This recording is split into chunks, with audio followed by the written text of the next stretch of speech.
Yes. Today, we're going to talk about the whole Zaya Wade, Dwayne Wade, Gabrielle Union, Lil Boosie, and even his biological mom. Let's talk about that whole situation. Okay. What's your thoughts on that?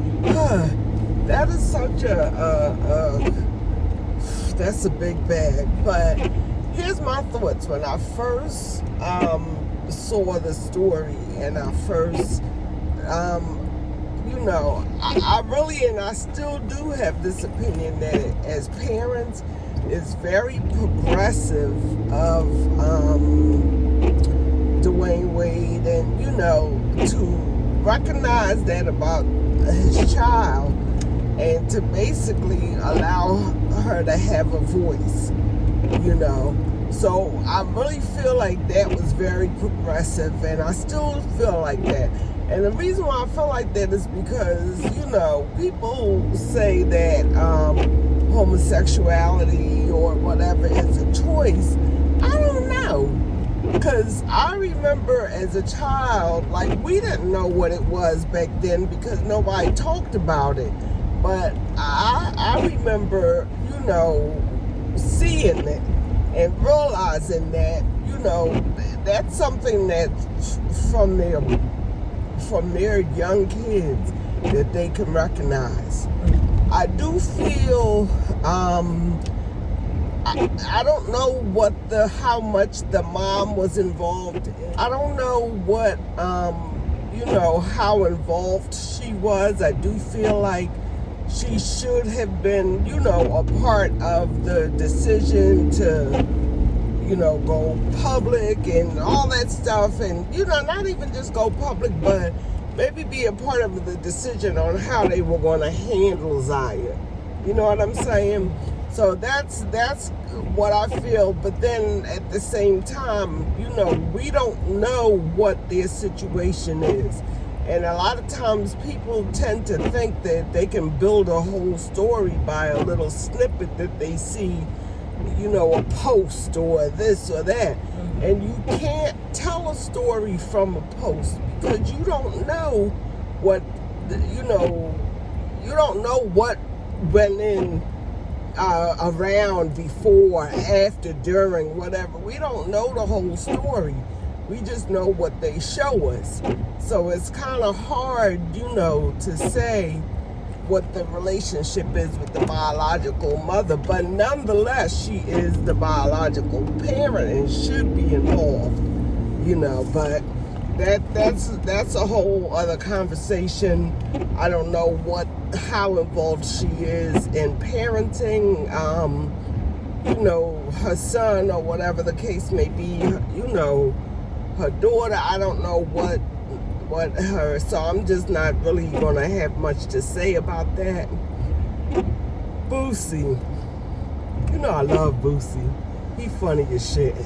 Even if you don't always agree with him, but he's one of those people I admire because you want to get their truth in every situation. Whatever their truth is, however he feels, that's what he's going to say.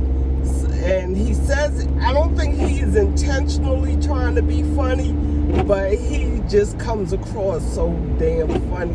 He's comedy relief for me.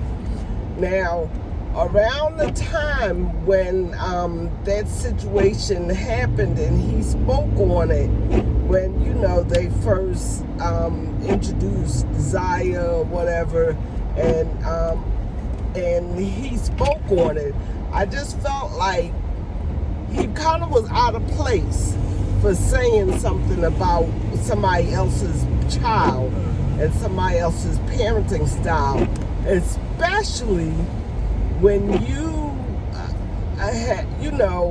the world knows basically that you got your son and your nephew, a grown woman for relations, and a lot could be said about that, and I'm sure people had a lot of opinions about that. But at the end of the day, that's his child, and he has to suffer whatever ramifications that decision brought about. He's going to be the one that have to deal with that. You know what I mean? So I don't think that he should have spoken on the Wade situation. The interview recently that resurfaced was over a year ago. And I think at this point, to even comment on it even further, it's at this point now, you kind of being mean. Boosie, yeah. You being mean. Yeah. And the problem that I have, not the problem, but I remember when Lil Nas X, he was going in on him. And he had the opinion about Zaya. And it's like, why do you have so many opinions about other people's sexuality? It kind of, you know, like, what's up with you? That's how it kind of came across, you know, like, why are you worried about Lil Nas X? Why are you worried about this person? Why? So that's, I don't know. I really think a lot of times when you have men that are hyper masculine, they're hyper masculine for why? For what? You know what I mean? Like, what are you trying to, I don't know. But that's my opinion on stuff. What are your thoughts? Well, I share a lot of similar views as you. The comment Boosie made recently really like showed me a lot. It's like really sad how people's minds were in. I'm one of those people that I don't necessarily be agreeing with Boosie say. Only thing Boosie has ever said that I agree with is the stuff he said about Kanye West, but that's a whole nother story. But for me, what he said in his comment about saying he was a hood hero and then call her a white girl, I was like, that is not what the black community needs. Like, she is not a white girl. Like, why is she a white girl? Because she talked proper. Why is she a white girl? Because she was in Bring It On. Like, it's just like, why do you think like that? Like, I just felt like that part was crazy. That just showed me a whole... Mean. He's being very mean, but not just mean, ignorant in many ways. Very ignorant. And then in the midst of you being ignorant, you're like putting stigmas on yourself and other people, and you don't even realize it. You saying it as if it's a flex, but you don't even realize how you stigmatizing yourself and her, like, just by saying that. So I thought that was corny. I really did not like that. And I agree, he should not be worried about as Gabrielle Union said, other people's he should not be worried about that. He should be worried about himself. He has his own set of responsibilities. He got his own kids that he got to worry about. I just feel like that's not cool. And then as far as Dwayne Wade and the mom goes, my thoughts on that.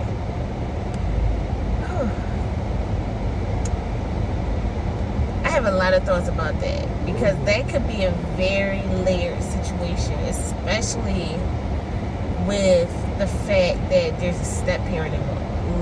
And sometimes I do believe that when there's a step parent involved, something that has to do with the child and the two biological parents, that whole decision-making process now is even more complex. Right.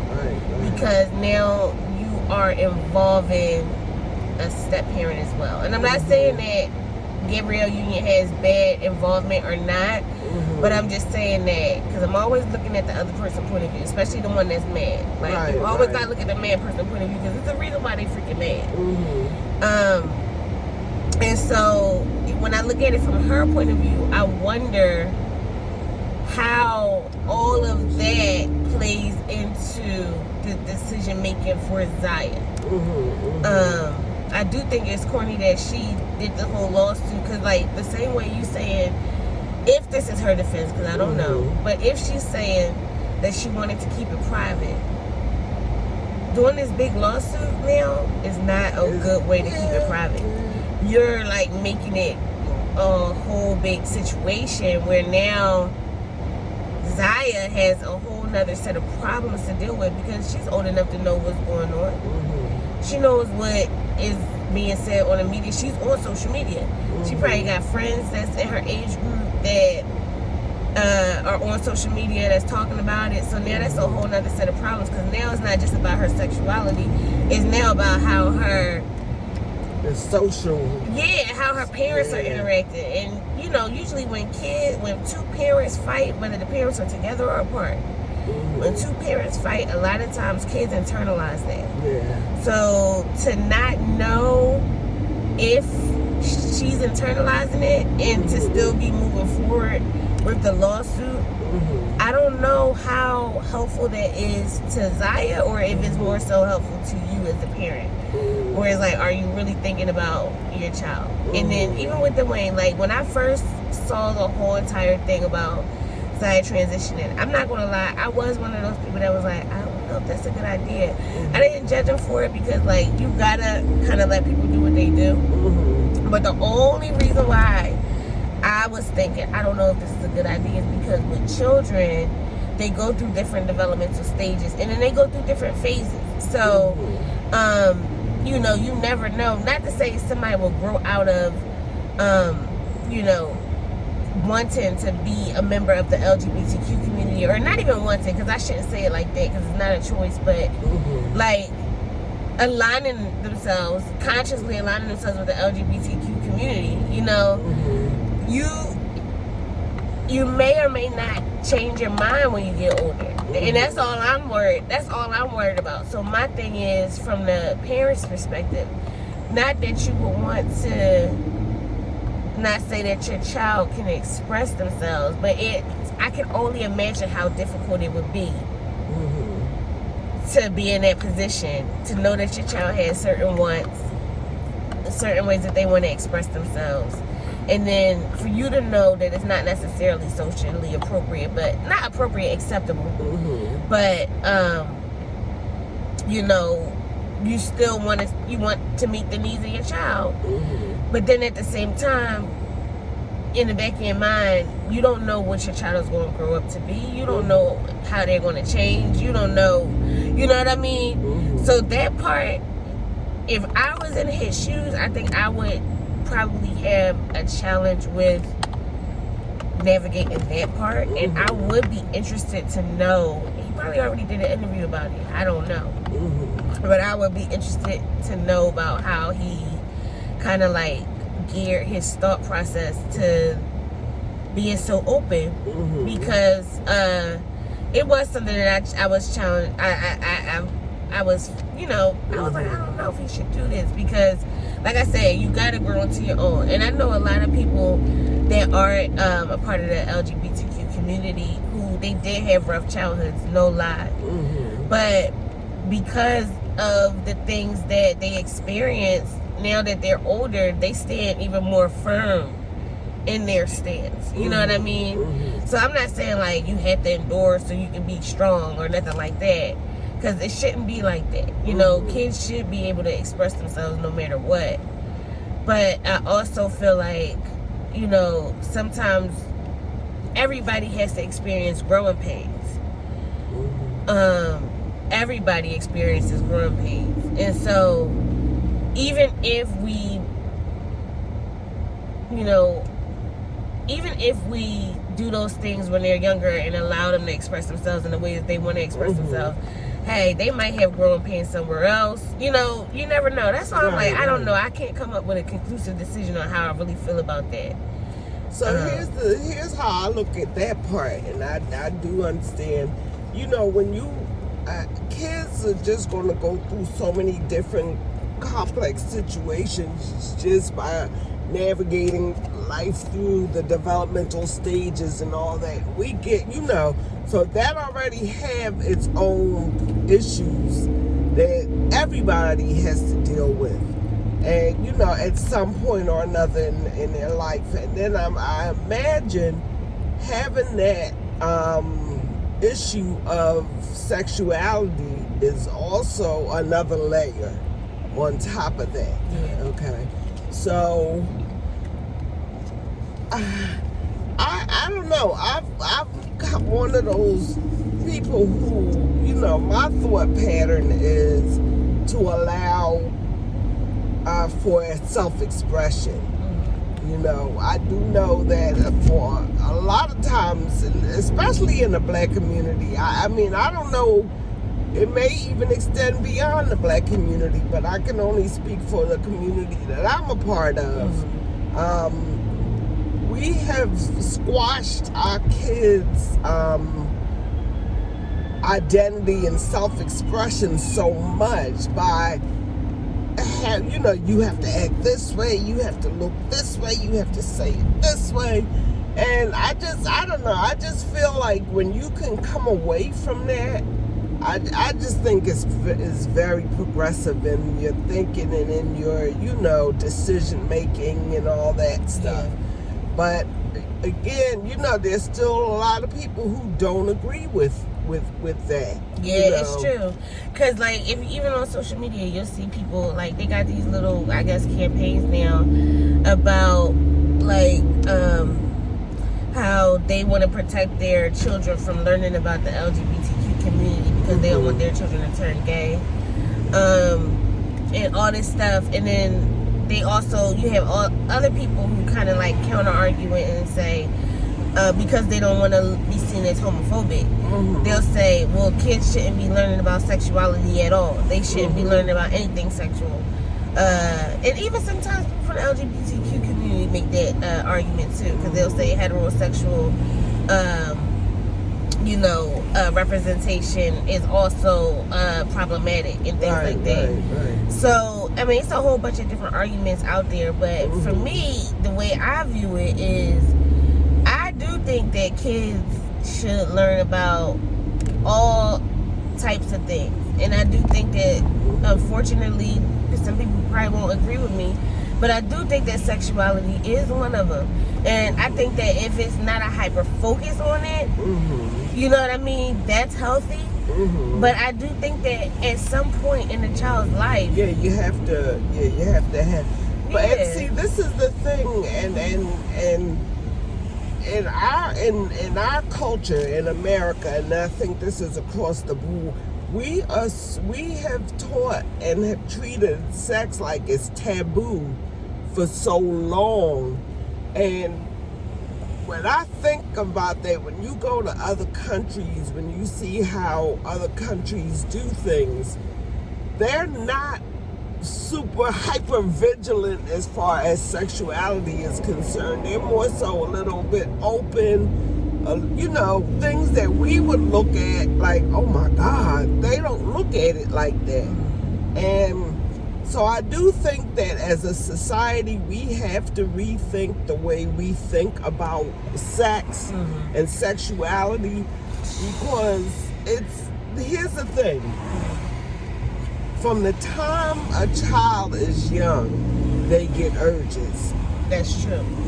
You take a child's diaper off, what's the first thing they're reaching for? And that's a part of their development. Exactly. That's a part of their development. They're naturally supposed to do that. Right. And see, people who don't know that, they'll look at, oh my God, you know, flick the hand away, or. But that's because of their feelings about sex. Exactly. But I think that our society in America, that's the way we think about that kind of stuff. So when we see stuff like that, it's like, oh no, you know, when that's natural. These things are natural. You get urges. Even as little kids, you get urges. You know what I'm saying? So instead of us treating it like it's taboo, we need to talk to our kids about it. Now, should we talk to our kids?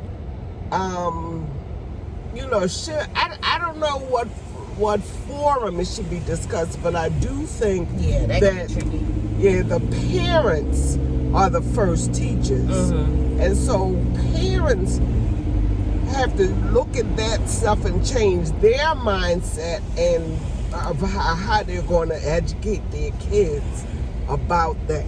You know what I mean? I know when I was raising you and your sister, I kind of had that idea. So I didn't freak out about stuff like that. You know what I mean? One thing that I realized, toddlers and, you know, they curse. And people, oh my God. And now I was the type that laughed at it, and I'm not, looking back on it, maybe that wasn't the right way either, but I laughed at it. I thought, but I didn't make y'all feel like you just committed. Yeah, no shame. Because shame, it's, you hear these things and you going to repeat it. And but see, you know what I think? I think with the sex thing, the reason why people have such a hard time wrapping their mind about it, and it's funny because that video you sent me the other day kind of talks about it, where as a people, I think that what we do with sex is we compartmentalize it way too much. Like we know that it's a part of our daily lives. Even as adults, we know that it's a part of our daily lives. But like, in order for people to be able to, I guess, enjoy it, you have to kind of like switch and like enter into a whole new world, I guess some people do, or they turn into whatever. I don't know what people's, niches are. But it's like, I wonder if, because like animals, right? I'm pretty sure they ain't gotta have like a whole like intimate setting and all this stuff. Right. They just do it naturally. It's a part of their daily life. So my thing is like, if we weren't compartmentalizing it as adults so much, then maybe we would feel more comfortable about initiating conversations like that. If it wasn't seen as like so freaky or taboo or this and that. Is this my turn? Yeah. Maybe we probably wouldn't feel like if we see a little ass I ain't mean to cuss my mouth, I'm sorry. But if we see a little baby touching a wee-wee or something, we ain't thinking thoughts like, ugh, stop doing that, you being fresh. Why would we think that about a baby? Oh, yeah, and that's not that. They're not being fresh. Yeah. I mean, they're being natural. So it's like, I think that we got to mature in that regard. And then I also think, too, the other part that can be tricky, and this is the part that individual people got to figure out this, because I don't know. Pedophilia. I'm sorry.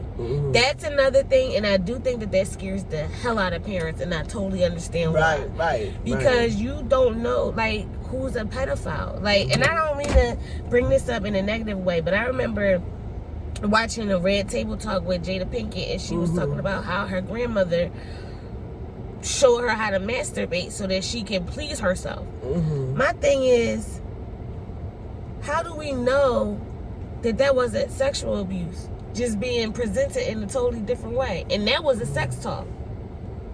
I don't know what kind of sex talk it was, but it was a sex talk with somebody in her family. But how do you know that it wasn't something different? You know what I mean? Like, why would you take interest in showing a 9-year-old child as a grandmother how to masturbate? Like, that's kind of crazy.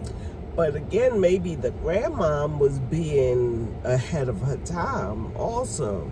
Or maybe, a lot of times as parents, kids don't come with a manual. You don't come with a book. You do things that you think is best. And maybe we don't know what the grandmother's encountered in her life.